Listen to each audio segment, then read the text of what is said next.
my name's Dave Hayden. I'm the Application Engineering Manager for the Industrial segment for Stratasys.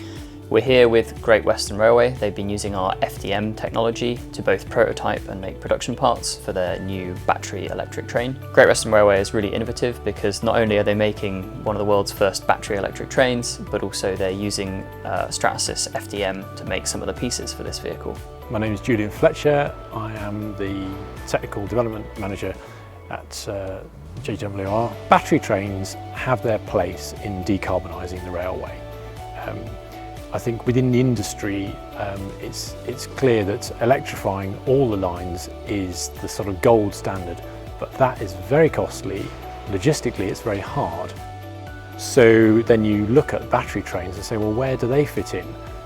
Over recent years, battery technology has meant that they're viable, and charging technology now means that they're a practical option for shorter branch lines, not for sort of intercity routes. One of the things we were able to support this customer with was mechanical performance data for a range of temperatures. So from the minus 54 degrees Celsius all the way up to 145 degrees, we could give them strength, stiffness and elongation at brake values. So you've got to meet the fire standards for the equipment you're putting on the train, and that's where Ultem 9085 meets our requirement.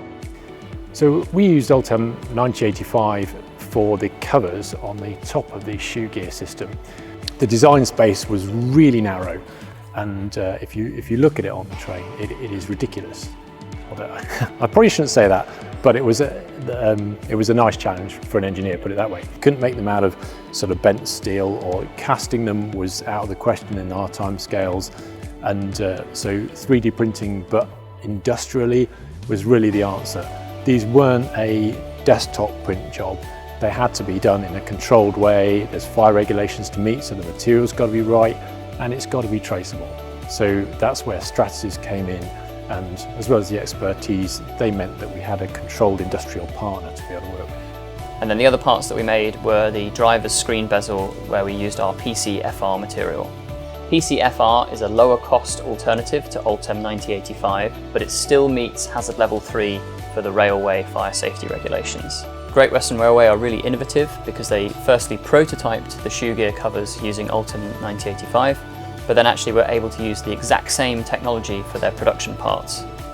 Additive manufacturing is ideal for making a small number of parts. For example, this initial fast charge battery train trial is only going on for 1 year with one train, so we've only needed about 4 parts for this trial, but we will need to expand that later, so it's perfect.